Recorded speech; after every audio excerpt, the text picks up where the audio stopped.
Hello Dragon Wisps, welcome to today's video. Today I'm going to be reading chapter 22 of Twilight. For those of you who've been following along, you know we're getting close to the end. For those of you who have not, we're getting close to the end. Before I begin, as always, I'd like to remind you to like the video and subscribe to the channel if you haven't yet to become a Dragon Wisp. And if you would like to support the channel more directly, you can do so at the Patreon and shop links in the description below. And also in the description is the link to the Discord channel. So feel free to join the Discord. So without further ado, sit back, relax, and enjoy chapter 22 of Twilight.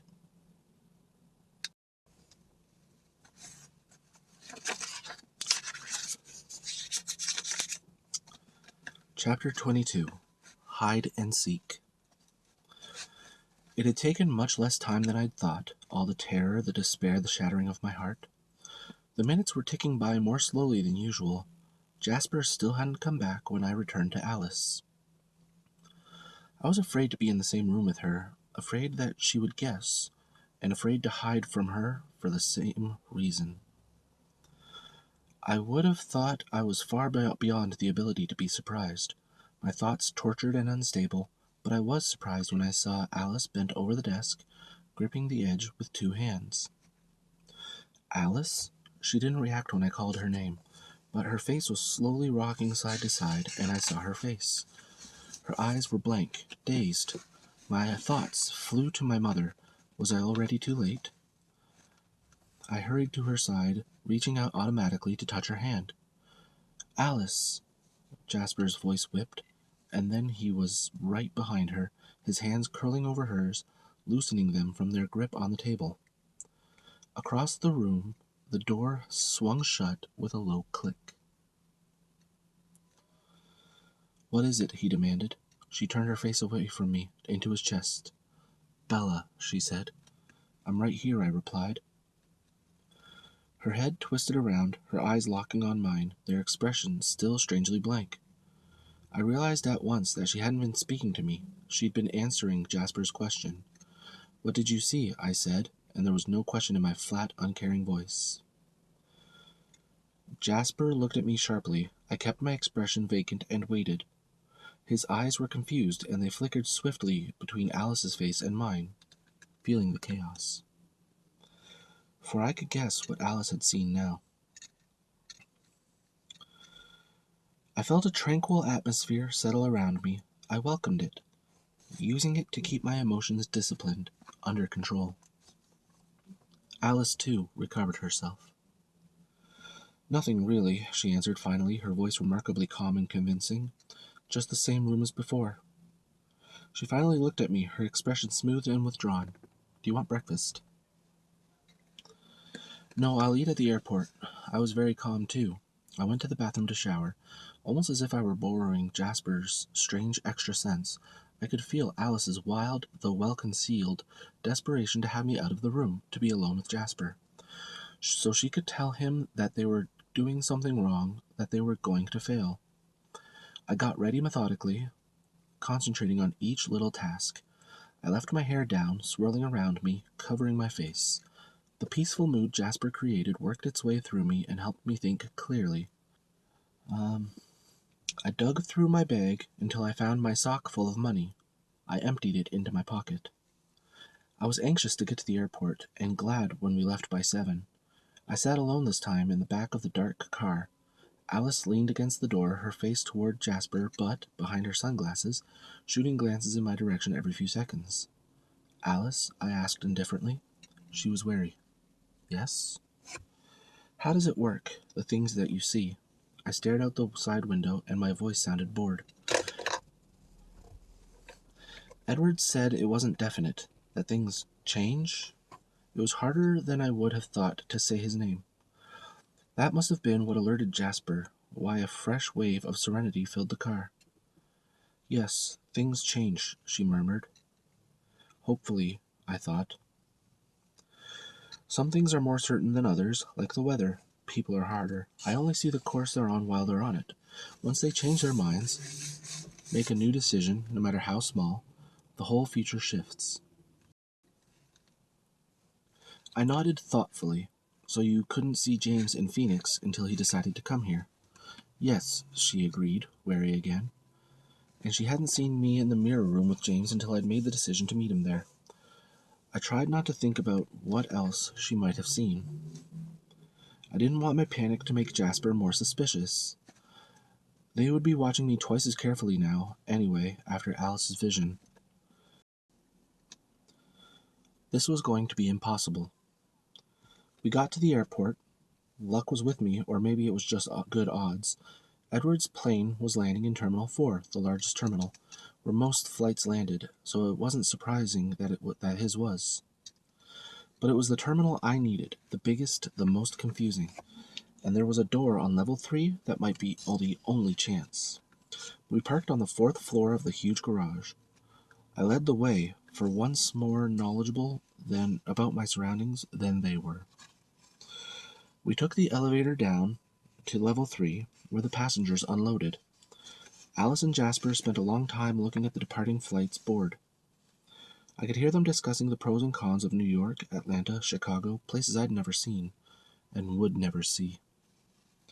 I waited for my opportunity, impatient, unable to stop my toe from tapping. We sat in the long rows of chairs by the metal detectors, Jasper and Alice pretending to people watch, but really watching me. Every inch I shifted in my seat was followed by a quick glance out of the corner of their eyes. It was hopeless. Should I run? Would they dare to stop me physically in this public place? Or would they simply follow? I pulled the unmarked envelope out of my pocket and set it on top of Alice's black leather bag. She looked at me. My letter, I said. She nodded, tucking it under the top flap. He would find it soon enough. The minutes passed and Edward's arrival grew closer. It was amazing how every cell in my body seemed to know he was coming, to long for his coming. That made it very hard. I found myself trying to think of excuses to stay, to see him first, and then make my escape. But I knew that was impossible if I was going to have any chance to get away. Several times Alice offered to go get breakfast with me. Later, I told her, not yet. I stared at the arrival board, watching as flight after flight arrived on time. The flight from Seattle crept closer to the top of the board. And then, when I had only 30 minutes to make my escape, the numbers changed. His plane was 10 minutes early. I had no more time. I think I'll eat now, I said quickly. Alice stood. I'll come with you. Do you mind if Jasper comes instead? I asked. I'm feeling a little... I didn't finish the sentence. My eyes were wild enough to convey what I didn't say. Jasper stood up. Alice's eyes were confused, but, I saw to my relief, not suspicious. She must be attributing the change in her vision to some maneuver of the trackers rather than a betrayal by me. Jasper walked beside me, his hand on the small of my back as if he were guiding me. I pretended a lack of interest in the first few airport cafes, my head scanning for what I really wanted. And there it was, around the corner, out of Alice's sharp sight, the level 3 ladies' room. Do you mind? I asked Jasper as we passed. I'll just be a moment. I'll be right here, he said. As soon as the door shut behind me, I was running. I remembered the time I had gotten lost from this bathroom because it had 2 exits. Outside the far door, it was only a short sprint to the elevators, and if Jasper had stayed where he said he would, I'd never be in his line of sight. I didn't look behind me as I ran. This was my only chance, and even if he saw me, I had to keep going. People stared, but I ignored them. Around the corner, the elevators were waiting, and I dashed forward, throwing my hand between the closing doors of a full elevator headed down. I squeezed in beside the irritated passengers and checked to make sure that the button for level 1 had been pushed. It was already lit and the doors closed. As soon as the door opened, I was off again, to the sound of annoyed murmurs behind me. I slowed myself as I passed the security guards by the luggage carousels, only to break into a run again as the exit doors came into view. I had no way of knowing if Jasper was looking for me yet. I would have only seconds if he was following my scent. I jumped out the automatic doors, nearly smacking into the glass when they opened too slowly. Along the crowded curb, there wasn't a cab in sight. I had no time. Alice and Jasper were either about to realize I was gone or they already had. They would find me in a heartbeat. A shuttle to the Hyatt was just closing its doors a few feet behind me. "Wait," I called, running, waving at the driver. "This is the shuttle to the Hyatt," the driver said in confusion as he opened the doors. "Yes," I huffed. "That's where I'm going." I hurried up the steps. He looked askance at my luggageless state, but then he shrugged, not caring enough to ask. Most of the seats were empty. I sat as far from the other travelers as possible and watched out the window as first the sidewalk and then the airport drifted away. I couldn't help imagining Edward, where he would stand at the edge of the road when he found the end of my trail. I couldn't cry yet, I told myself. I still had a long way to go. My luck held. In front of the Hyatt, a tired-looking couple was getting their last suitcase out of the trunk of a cab. I jumped out of the shuttle and ran to the cab, sliding into the seat behind the driver. The tired couple and the shuttle driver stared at me. I told the surprised cabbie my mother's address. I need to get there as soon as possible. "That's in Scottsdale," he complained. I threw 420s over the seat. "Will that be enough?" "Sure, kid. No problem." I sat back against the seat, folding my arms across my lap. The familiar city began to rush around me, but I didn't look out the windows. I exerted myself to maintain control. I was determined not to lose myself at this point, now that my plan was successfully completed. There was no point in indulging in more terror, more anxiety. My path was set. I just had to follow it now. So instead of panicking, I closed my eyes and spent the 20 minutes drive with Edward. I imagined that I had stayed at the airport to meet Edward. I visualized how I would stand on my toes the sooner to see his face. How quickly, how gracefully he would move through the crowds of people separating us. And then I would run to close those last few feet between us, reckless as always, and I would be in his marble arms, finally safe. I wondered where we would have gone. North somewhere, very remote. No, north somewhere so he could be outside in the day, or maybe somewhere very remote so we could lay in the sun together again. I imagined him by the shore, his skin sparkling like the sea. It wouldn't matter how long we had to hide. To be trapped in a hotel room with him would be a kind of heaven. So many questions I still had for him. I could talk to him forever, never sleeping, never leaving his side. I could see his face so clearly now, almost hear his voice. And despite all the horror and hopelessness, I was fleetingly happy. So involved was I in my escapist daydreams, I lost all track of the seconds racing by. "Hey, what was the number?" The cabbie's question punctured my fantasy, letting all the colors run out of my lovely delusions. Fear, bleak and hard, was waiting to fill the empty space they left behind. 5821. My voice sounded strangled. The cabbie looked at me, nervous that I was having an episode or something. "Here we are, then." He was anxious to get me out of his car, probably hoping I wouldn't ask for my change. "Thank you," I whispered. There was no need to be afraid, I reminded myself. The house was empty. I had to hurry. My mom was waiting for me, frightened, depending on me. I ran to the door, reaching up automatically to grab the key under the eave. I unlocked the door. It was dark inside, empty, normal. I ran to the phone, turning on the kitchen light on my way. There on the whiteboard was a 10-digit number written in a small, neat hand. My fingers stumbled over the keypad, making mistakes. I had to hang up and start again. I concentrated only on the buttons this time, carefully pressing each one in turn. I was successful. I held the phone to my ear with a shaking hand. It rang only once. "Hello, Bella," the easy voice answered. That was very quick. I'm impressed. "Is my mom all right?" "She's perfectly fine. Don't worry, Bella. I have no quarrel with her. Unless you didn't come alone, of course." Light, amused. "I'm alone. I've never been more alone in my entire life." "Very good. Now, do you know the ballet studio just around the corner from your home?" "Yes, I know how to get there." "Well then, I'll see you very soon." I hung up.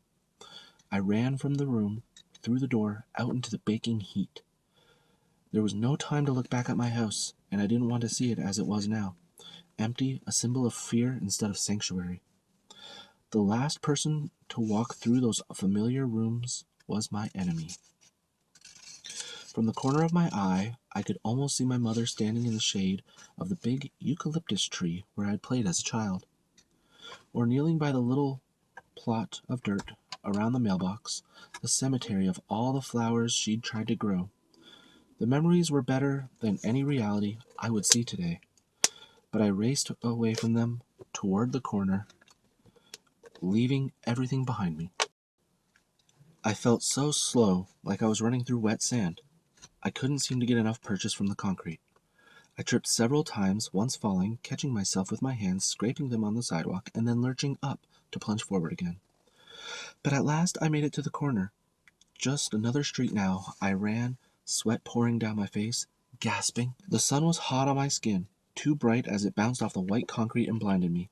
I felt dangerously exposed, more fiercely than I would have dreamed I was capable of. I wished for the green, protective forests of Forks of home. When I rounded the last corner onto Cactus, I could see the studio, looking just as I remembered it. The parking lot in front was empty, the vertical blinds and all the windows drawn. I couldn't run anymore. I couldn't breathe. Exertion and fear had gotten the best of me. I thought of my mother to keep my feet moving, one in front of the other. As I got closer, I could see the sign inside the door. It was handwritten on hot pink paper. It said the dance studio was closed for spring break. I touched the handle, tugged on it cautiously. It was unlocked. I fought to catch my breath and opened the door. The lobby was dark and empty, cool, the air conditioner thrumming. The plastic molded chairs were stacked along the walls, and the carpet smelled like shampoo. The west dance floor was dark, but I could see through the open viewing window. The east dance floor, the bigger room, was lit, but the blinds were closed on the window. Terror seized me so strongly that I was literally trapped by it. I couldn't make my feet move forward. And then my mother's voice called. Bella? Bella? That same tone of hysterical panic. I sprinted to the door, to the sound of her voice. Bella, you scared me. Don't you ever do that to me again. Her voice continued as I ran into the long, high-ceilinged room. I stared around me, trying to find where her voice was coming from. I heard her laugh, and I whirled to the sound. There she was, on the TV screen, tussling my hair in relief. It was Thanksgiving, and I was 12. We'd gone to see my grandmother in California, the last year before she'd died. We went to the beach one day, and I'd leaned too far over the edge of the pier. She'd seen my feet flailing, trying to reclaim my balance. Bella, Bella, she'd called to me in fear, and then the TV screen was blue. I turned slowly. He was standing very still by the back exit, so still I hadn't noticed him at first. In his hand was a remote control. We stared at each other for a long moment, and then he smiled. He walked toward me, quite close, and then past me to put the remote down next to the VCR. I turned carefully to watch him. Sorry about that, Bella. But isn't it better that your mother didn't really have to be involved in all this? His voice was courteous, kind, and suddenly it hit me. My mother was safe. She was still in Florida. She'd never gotten my message. She'd never been terrified by the dark red eyes and the abnormally pale face before me. She was safe. Yes, I answered, my voice saturated with relief. You don't sound angry that I tricked you. I'm not. My sudden high beat made me brave. What did it matter now? It would soon be over. Charlie and Mom would never be harmed, would never have to fear. I felt almost giddy. Some analytical part of my mind warned me that I was dangerously close to snapping from the stress. How odd. You really mean it. His dark eyes assessed me with interest. The irises were nearly black, just a hint of ruby around the edges. Thirsty. I will give your strange coven this much. You humans can be quite interesting. I guess I can see the draw of observing you. It's amazing. Some of you seem to have no sense of your own self-interest at all. He was standing a few feet away from me, arms folded, looking at me curiously. There was no menace in his face or stance. He was so very average looking, nothing remarkable about his face or body at all. Just the white skin, the circled eyes I'd grown so used to. He wore a pale blue long-sleeved shirt and faded blue jeans. "I suppose you're going to tell me that your boyfriend will avenge you?" he asked, hopefully it would seem to me. "No, I don't think so. At least I asked him not to." "And what was his reply to that?" "I don't know. It was strangely easy to converse with this genteel hunter. I left him a letter." How romantic. A last letter. "And do you think he will honor it?" His voice was just a little harder now, a hint of sarcasm marring his polite tone. "I hope so." Well, our hopes differ then. You see, this was all just a little too easy, too quick. To be quite honest, I'm disappointed. I expected a much greater challenge, and after all, I only needed a little luck. I waited in silence. "When Victoria couldn't get to your father, I had her find out more about you. There was no sense in running all over the planet chasing you down, when I could comfortably wait for you in a place of my choosing. So, after I talked to Victoria, I decided to come to Phoenix to pay your mother a visit. I'd heard you say you were going home. At first, I never dreamed you meant it. But then I wondered. Humans can be very predictable. They like to be somewhere familiar, somewhere safe. And wouldn't it be the perfect ploy to go to the last place you should be when you're hiding, the place that you said you'd be? But of course, I wasn't sure. It was just a hunch. I usually get a feeling about the prey that I'm hunting, a sixth sense, if you will. I listened to your message when I got to your mother's house, but of course, I couldn't be sure where you called from. It was very useful to have your number, but you could have been in Antarctica for all I knew, and the game wouldn't work unless you were close by. Then your boyfriend got on a plane to Phoenix. Victoria was monitoring for them for me naturally. In a game with this many players, I couldn't be working alone. And so they told me what I'd hoped, that you were here after all. I was prepared. I'd already been through your charming home movies, and then it was simply a matter of the bluff. Very easy, you know. Not really up to my standards. So you see, I'm hoping you're wrong about your boyfriend. Edward, isn't it? I didn't answer. The bravado was wearing off. I sensed that he was coming to the end of his gloat. It wasn't meant for me anyway. There was no glory in beating me, a weak human. Would you mind very much if I left a little letter of my own, for your Edward? He took a step back and touched a palm-sized digital video camera balanced carefully on top of the stereo. A small red light indicated that it was already running. He adjusted it a few times, widened the frame. I stared at him in horror. "I'm sorry, but I just don't think he'll be able to resist hunting me after he watches this. And I wouldn't want him to miss anything. It was all for him, of course. You're simply a human who unfortunately was in the wrong place at the wrong time, and indisputably running with the wrong crowd, I might add." He stepped toward me, smiling. "Before we begin." I felt a curl of nausea in the pit of my stomach as he spoke. This was something I had not anticipated. "I would just like to rub it in. Just a little bit." The answer was there all along, and I was so afraid Edward would see that and ruin my fun. It happened once, ages ago. The one and only time my prey escaped me. You see, the vampire who was so stupidly fond of this little victim made the choice that your Edward was too weak to make. When the old one knew I was after his little friend, he stole her from the asylum where he worked. I never will understand the obsession some vampires seem to form with you humans. And as soon as he freed her, he made her safe. She didn't even seem to notice the pain, poor little creature. She'd been stuck in that black hole of a cell for so long. 100 years earlier, and she would have been burned at the stake for her visions. In the 1920s, it was the asylum and the shock treatments. When she opened her eyes, strong with her fresh youth, it was like she'd never seen the sun before. The old vampire made her a strong new vampire, and there was no reason for me to touch her then.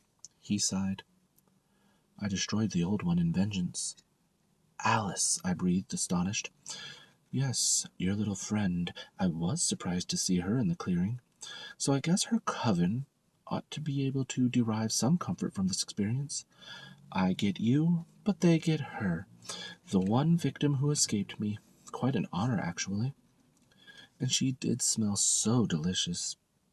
I still regret that I never got to taste. She smelled even better than you do. Sorry, I don't mean to be offensive. You have a very nice smell. Floral, somehow. He took another step toward me, till he was just inches away. He lifted a lock of my hair and sniffed at it delicately.